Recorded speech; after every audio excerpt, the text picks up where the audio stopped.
Hi, Benoît and Véronique. Hi, Thank you for Louis-Etienne. your presence among us. You are the head of Love and Truth, a mission of Emmanuel Community for couples and families.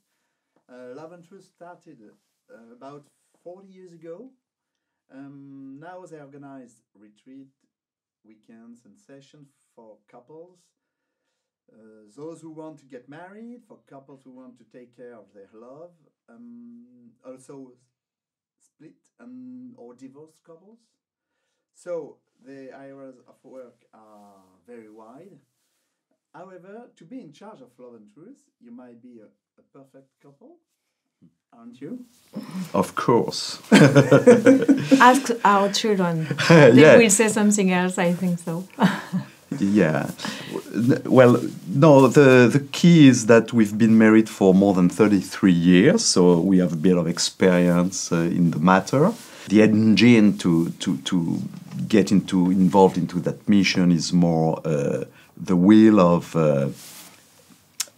developing and expressing to others the beauty inherent of the couple loves, which is God Himself, as we know. You know, the couple is an icona of the love within the Trinity, and when you discover that, not only rationally, but when you experience that at the bottom of your heart, it moves you, and you want to announce it. So I think that's the reason why we do that. And we didn't decide to do it. We've been asked by the community we never thought we would be asked that type of a mission, but when they asked us, we said, why not? And then we went. So it's not a model issue, it's more of a mission issue. Also, we can say that now, since almost 40 years, we are. For us, Love and Truth were a gift. Every kiss that Love and Truth try to transmit to couples, we use it now since so long. We've experienced it ourselves. And so it's like a gift for our love. So we know it works. We know it works. We know the Love and Truth teaching are basically good fundamentals, that they bring a lot of wise matters, wise ideas, wise principles, and we've experienced it. And most of the people in the community, many of them came into the community through Love and Truth, to be honest. And the way it moves people is not only on the teaching themselves, which is an important part of it, obviously, but also due to the testimony of love given by those in service to the audience, and this conviviality, this brotherhood. Many of people just testify that this is what really touched their heart deeply, and then obviously all the teachings really find an echo within the heart of the couples, because they live out of love themselves, that they feel there is a lot of truth into it. So the combination of both really works well and bear fruits, basically. Just to understand a little bit, in a very few words, how the mission Amoris Laetitia, Love and Truth, was born. It was born really at the very beginning of the community, 40, 50 years ago. At the beginning, the community was really small, because it was just the birth of it. A few people, and all of them were single people, basically, at the beginning. Almost. There's few couples. And then, the few couples, it's true, few couples joined at the beginning, absolutely. And then all this new spirituality, the renewal, charismatic renewal 50 years ago was really something, was a new animal, really strange. The church, everybody was looking at it with suspicious eyes. But it was a new kind of way of living faith, of living the relationship to Jesus and so on. So it was almost a new way of living, you know, with a strong commitment from the members of the community, a spiritual commitment. And then, with the couples joining more and more, the question was, well, how can we adapt? How can the community adapt all this new way of spirituality in a daily life? How can we apply that to the families, to the couple? It's easier in a way when you're single or bachelor.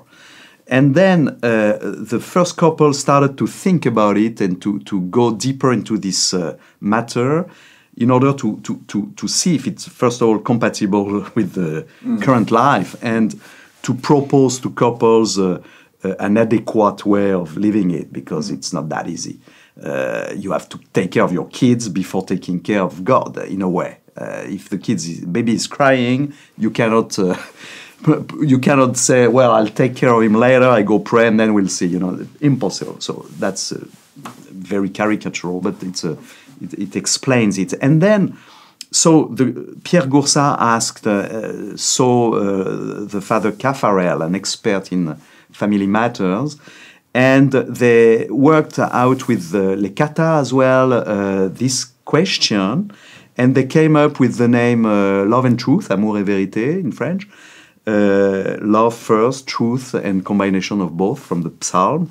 And from this, the Cardinal Suenas, involved in accompanying the community as well and the renewal, said to these guys, to Pierre Goursat and Les Cata and so on, well, you have a treasure there for families. You should expand it. You should really go ad extra, not only for community members, but you get something which is prophetic for the world as well. And the world is composed of families, basically. So go and go deeper and develop that. So and that's how, basically, by opening it, Love and Truth was born. 5 years ago, the Pope Francis published Amoris Laetitia, The Joy of Love, an encyclical about love, families. This year, a special year dedicated for Amoris Laetitia just started. This year is meant to deepen the reflection on the application of the encyclical. You are in touch with the Dicastery for Laity, Family and Life, who launched several proposals for this year. How this Dicastery is working with the different communities, different movements, and different the bishop conferences. So, what will follow this year? Exactly. So the Dicastery works with the different movements and communities out of the world in order to take the best of each to be duplicated. The idea of the Dicastery is to get tools or testimonies that can be easily duplicated elsewhere. So to share the best practices. Yeah, best practices sharing, exactly. And so they encourage networking and sharing of these best practices, easy ones to be applied by that diocese. If it works in this province of France, it can work in Italy as well or elsewhere. And so it's a work of virtuous networking and sharing of best practices to really encourage couples to be missionary and to really encourage the church itself and the conferences of bishops from the world to get in touch one with another and share these best practices to accelerate duplication of good ideas, basically, to touch as many people as we can to announce this good news of the love of God for every one of us. And also the Dicastery, this year especially, they developed like a toolbox with a lot of initiative, but resources as well.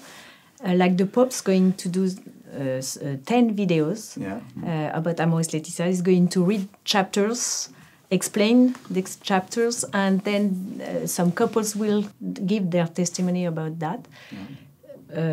So they help us they give us some tools to announce the beauty and the joy of love in the couple and families. Yeah, so there will be some good sourcing possibilities out of the Vatican website itself, Okay. which is good. In all languages, so very easy to expand in the world. So that's good material for everybody. Amoris Laetitia obliged the church to renew his missionary pastoral towards couples. How did Amoris Laetitia touch the mission Love and Truth? How it moves you? Can you explain? Yeah, what we the main, it really helped us think again about our pastoral path, and basically the main impact it had on our mission was the way of approaching our teachings, and so we reversed that way. Prior to this Amoris Laetitia letter, we were more building all our teaching starting from the point of the plan of God in the human love, and then going down in cascade to join us, to reality, to join the reality, which is. No, but yes, we were at the point that we said that we need to be holy, so we're going to start by the big... the big aim, be holy, be a holy couple, and then we're going to explain you how to do that, somehow, basically. And it could be a little bit... discouraging. Yes, discouraging for people starting to meet the church by this way, so the Pope help us to realize that maybe we should just meet people with the concrete quotidian life and work with how do we really put our love in a concrete way by communication, by forgiveness, by every little attention we need to have between us, like as spouses, but also with our children, with our grandparents. So it helps us to be more concrete first, and then through this concrete keys, grow in the way of love and to meet Lord, to put Lord in our families, in our couples, and to grow to the holiness. So basically, we reversed our approach, and we started, as Véronique just said, from the ground. Where is everybody on human love? What is our desire? What do we seek in life? How to reach happiness within the family, within the couple? And from there, we build up on until the plan of God Himself. So it's a reverse process that Amoris Laetitia taught us about, basically. So the different contents are the same, more or less. Yeah. It's a bigger. Well, it's the path is different. But obviously we didn't change the content itself. Yeah. Okay. It's and more also pedagogical. we had this encouragement from the Pope to take times.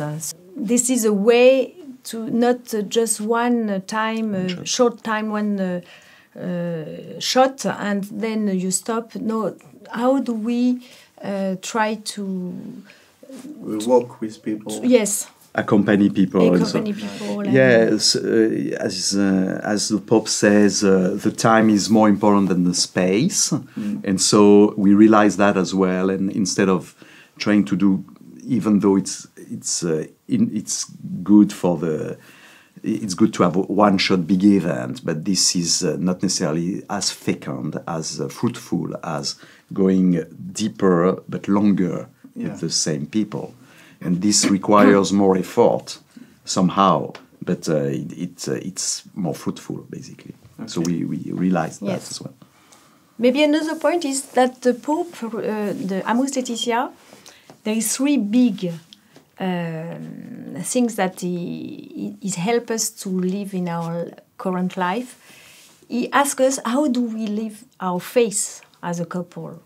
in our family, and how do we live with love really? So it took the chapter. In the chapter 4, concretely, he gives some tools for helping us to help us to live in this love. And then the end of Amoris Laetitia is very interesting because he said you have to be also in hope, even if the situation is difficult, even if there is some situation with your children, or even yourself, if you are in a situation difficult. How do you live hope in your couple and in your family? So there is a big way of life. For me, it gives me, when I read it, I said, wow, it's very concrete, and his way is a good way because it gives me a lot of hope. Open mercy. Open mercy, of course, because he's always saying that the mercy of God is forever. Yeah. So you can always enter in it. But also you don't, even if your situation is hard, there is always a way. Hope. Yeah. And there is always a way to start again, to do something new, because God is the one who gives you love, can renew your love, can rebuild it. So there is always hope with him, which is a very good point for me, this exhortation. When you read it, that after that you have some motivation to go more ahead in your life. Thank you, Véronique. What are your big stakes, your priorities for the coming years, I would say? Well, it's... Love and truth. The beauty of this year is that there is a specific focus from the church herself on the family, with Francis doing it. So for Love and Truth, that's good news, obviously, because that's our topic. But it doesn't mean we're going to change things. We do things as usual. But we'll encourage even more brothers and sisters from the community to really be part of this big motion, big evangelization stream that the Pope invites us to go into. So our priority, our call to brothers and sisters is just, if you are one or two couples, at least two couples in the same area, invite other couples and start a Love and Truth session. It's easy, do it in your living room, and you'll see it's so the combination of the teaching we can provide you with that. We are rewriting the 9 fundamentals as a toolkit to help you do that. So if you are two couples, invite other 2 or 3 other couples in your living room for different weeks and follow these 9 fundamentals, and then it will snowball. That's our priority, I'd say. Very simple. So this toolbox is still available? Is available. Is available in French, soon in English. So it will be ready in a few weeks. So call us. Few weeks in French. We are finishing them in French, and in English few months, maybe 1 or 2 months.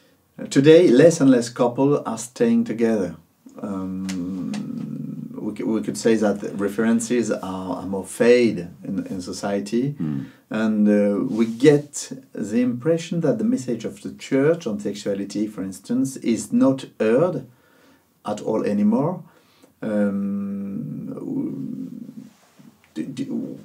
And yet it seems that we cannot get out of it. Do you agree? Okay, obviously the society is moving very fast on sexual matters. This is not new, it has always been the case, but today with the gender theory and a lot of freedom in sexuality and, sites or apps like Tinder and things like that, sex becomes a commodity. Yeah. It's a commodity. It's kind of idolatry as well to me, because sex could be a commodity, but it's really not a good idea, because the plan of God on sex is just wonderful. And depreciating that to that low level is bypassing what happiness can be. You know, that's what really the church, the gospel, and the Genesis teaches us. You know, so the idea is really, if you want to understand that, you really need to get the objective and understand what really the plan of God for us is. And when you get a bit of a flair of it, it changes all your vision on sexuality. Sexuality has been invented by God himself, and is probably the best way of expressing what communion in between two human beings is. And communion is what is expecting all of us one day or the other, or after our death at least, you know. So we can live this communion right now. So why bypassing that and just doing consumption of it, you know, of sex? So this is all the beautiful message of the Christ himself. I'm thinking also that during long time church doesn't know exactly what to say about sexuality. So maybe we were in a path of what is right, what is forbidden. And what is interesting is to see how the Christ himself, when the Pharisee asked him about, is it right, allowed. Is it a permission allowed to be separated for any case? And so himself is going to teach us that there is another way. It's not a question of right or forbidden. It's a question of why are we woman and man? What is the plan of God, and what is the real happiness, as Benoît said before? And so for us, the sexuality, which is a beautiful... the Pope said that is one of the most beautiful points of the creation. But it's also the point that it's more the devil just touch it very badly if you damage this part of our human being, like the sexuality. You're going to damage the society, the families and everything. So it's a point we have to take care of sexuality very well, and sexuality in a couple as well. And so for us, what is important is that everybody needs to discover by himself what's the good news about the sexuality. What is it for? It's not a question of right or forbidden, but a question of communion, a question of the gift of ourselves to somebody for our life, and to receive it. And it is a way, not an easy way. There is some stuff to do, some difficult moments. Yes, but it's a way of joy, and it's a way of beauty. So we need to have a message, a beautiful message of sexuality, because it's beautiful. But how do we announce that? A long time ago, Love and Truth has published 50 questions on life and love, spread and distributed. Any thousand, I don't remember exactly, but what are we doing? What are you doing now for youth? Yes. So we try to work on a session, a long session for few days or few evenings for young about the beauty of sexuality. It is the call of the session, the name of the session. And so we try, we're working with young couples and young single as well. And we try to show the beauty of sexuality. And so there is something, first of all, in France, in French will be before the end of the year. And then I hope it will be translated in English first. And so, yes, to help everybody who wants to do something with young people to reveal the beauty of sexuality. We have and define it. We have set up with young other couples and a priest as well. We have set up since 3 years a think tank on this issue. Okay. As Love and Truth, a think tank to understand. And you know, we applied a design thinking methodology as well. Mm-hmm. I don't know if you know that. But, Yeah. and so with personas and so on. And to understand what is the society thinking about sexuality, we did surveys out of internet and things like that on that topic with many questions. And what came out of that is that it's obviously topic number one in the head of everybody, basically. And for good reasons, because it's, as the Americans said, nothing's better than sex. We agree with that. God agrees with that. Pope agrees with that, actually, basically. And so this think tank was about being able to reach this mainstream new thinking about sexuality, to be able to transmit them the beauty, the marvel of it, you know, but without moralization, but just showing a beauty through revelation. And we figure out that that's the way Pope Francis works. He's no more into censoring things. He's more in announcing beauty of. All these encyclics, all these apostolic exhortations are about the beauty of, the love of, the joy of. And that's how you don't attract people, and God doesn't attract us if He doesn't show us the beauty of it, you know, and that's what we want to do. So the think tank was about all of that, and so we created this session that already went on in Parelmonial. We're going to have a new one this year, and we're going to have this toolbox, the fruit of all this reflection soon. Very good. Amazing. During this synod, a focus point was on the communion for people divorced and engaged in new unions. So Pope Francis says that we talk too much about it, so we won't talk long on it. But in 2 words, how does Love and Truth stand? Okay. With this topic. Okay, this topic is not new for Love and Truth, but has been we organized already works and conferences on that for a long concerned time. People some time ago. Yeah.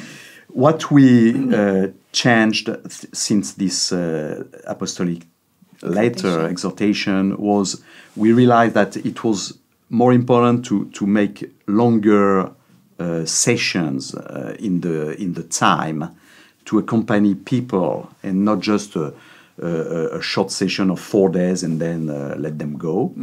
So because this needs time to accompany. And on the decision itself about communion and all the things that were polemic at that time, we let the priest decide along with the couple. We don't. We are not involved in that as Love and Truth. Yeah, because it's not a question for a group, but individual question. Yes, that is the point. It's an individual matter. It's a case by case, and so since we take care of groups, as you say, the priest sees with each one of the couples the situation and take his decision. Okay, thank you. The Pope often invites us, in Amoris Laetitia especially, but very often, to take care of young couples, older couples, widowers, couples in difficulty, couples in so-called irregular situations. What Love and Truth do to take care people? Couple families. There is a lot These are very wide questions. Yes. No, so to be short, we have a lot of different sessions. The first of all for us is to take care of the conjugality. So first of all, we work on couples who wants to be married, so like fiancé. We work also with couple living together, but they don't think about marriage yet, and couples who are married and like to grow in love and to last in love. But then there is a few more in France. There is few pastoral for people alone, divorced people, separated people, or parents alone with children. So there is few pastoral for that. There is also pastoral for people that when the children get out of the family. Empty nesters. Empty nesters. New empty nesters. Yes. No, we try to meet and to have a time for every situation to help everyone discovering the love of God in their couple and their family or in their situation.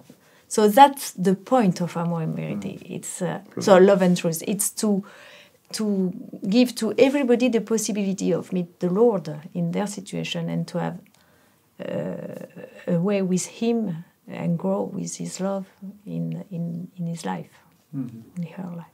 You have launched a specific session for men and specific session for women. Some people are enthusiastic about this. Others are exasperated, I would say, by it. Why is it interesting? These sessions on identity, female or male identity, this is what it is about, is really an answer of a questioning of the world today with the theory of the gender theory and things like that. People have difficulties to find their own identity, so these sessions really help them think about it, put some basic anthropological materials to really better understand the deep inner identity of male and female. Obviously, all of this has to be very subtle, because if things are pretty clear, you don't want to go into caricatural aspects of it, you know. So, but creating a fraternity of men during this session with a lot of sport going on and things that a fraternity of men like to do, you know. We pray together as well. And a good choir as well. It's really moving. I've done one of these. It's really interesting, and you get to really go deeper in thinking, well, what makes me really a man, you know, what is, and as well discovering what really makes a female, you know. And to understand the complementarity, the richness of complementarity of both, is what it is all about, you know. Voila. Now people might be exasperated with that if it goes too into stereotypes. If things are black or white, you know, it's never like this, you know, too simple. So being too simplistic is not a good idea. So we try to avoid that, but obviously.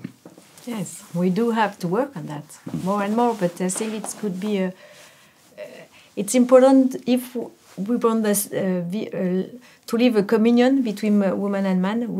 First of all, we have to know who I am as a woman for me and who he is as a man for him. So we need to be very comfortable with our identity before living a communion. I think it's the point.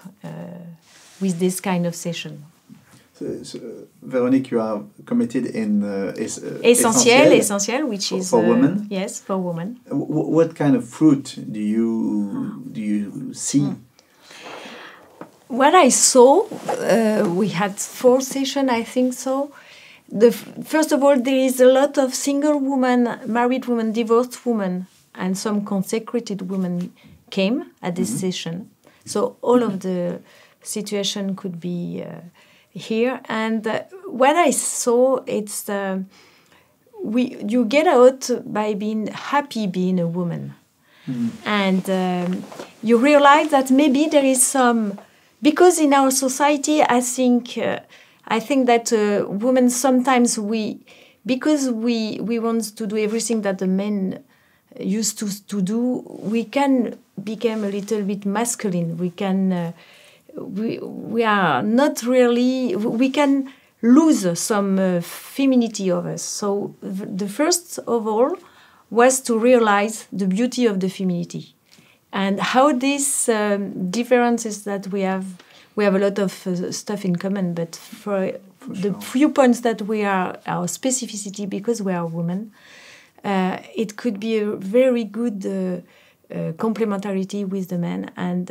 for us, we can see that the fecundity is more present when we are in this communion. And I saw women getting out of this session with a lot of joy, confident, and the security that if whatever your situation, if you are single, you have a fruit to bear in this world. You have to be fecund. The fecundity, the maternity is not only a biological maternity. It's really because you need to bear fruit in your life. So go, and because you are a woman, you can do it.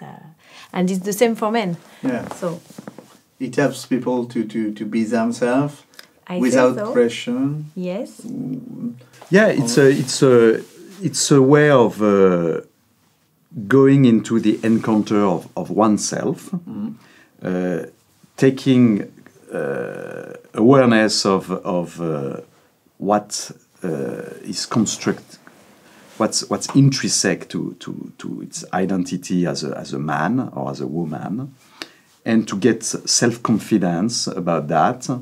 And basically to be able, through this own self-encounter, to bear more fruits, basically. Everyone has a value fantastic, everybody is a big value to this world. And if you get in touch with your inner, your deep inner, you can deploy these values. I saw also a good reconciliation between the vision that the woman can have from man. And so peace. At the end of the session, I saw a lot of women leaving the session with joy and peace and said that, oh, wow, finally it's very good being man and woman in the society because we are going to bear some good fruit together. So this is a good path for reconciliation as well when you get hurt. So we arrived at the end of our interview, but just to finish, in next June, you were asked to give a testimony talk during the International Forum Amoris Laetitia, organized by the Dicastery in Rome. What is the message you want to give? We're going to give the message they ask us to give, which is that the Pope call every couple to be missionary. Because of the sacrament of marriage, he said that we are disciple. We have to be disciple as a couple and to be a missionary in our common life, in our parish, and so. So we are going to testimony of the joy of being in mission together. Because love and truth is the real gift that Pierre Goursat saw and at the beginning, and he put the couple together to be in mission. And in love and truth, there is only couples. I mean, I'm not the only one doing some stuff, and Benoît another one. We are together to bear this announcement of the joy of love. So the Pope wants us to testimony of that being in mission together, it's a real construction for our couple, and every couples can do something for the church to announce the evangel. Don't let the evangelization only to priests, but go as witness of this love of God through what you live every day, through your family, through your couple. And as Véronique just said, it's a beauty to get to a mission to get involved into a mission as a couple, because it helps grow the couple as a couple, and it helps grow, hopefully, the kingdom of God through our couple testimony. So, Yes. I encourage all couples to do missions as a couple as well, not only side by side in different missions, which is nice too, but I really encourage that. And the other point is that the Pope wants the church being together, like Priscilla and Aquila and St. Paul, being together to announce the Christ. And so he said that the church has to find really this way of being brotherhood with our priests to announce the good news of the gospel. Thank you so much, Véronique. Thank you so much, Benoît. We pray for Love and Truth, for all the couples you are in mission with. And so, God bless you. Thank Amen. you. Amen. Thank you so much. You're welcome. Cheers.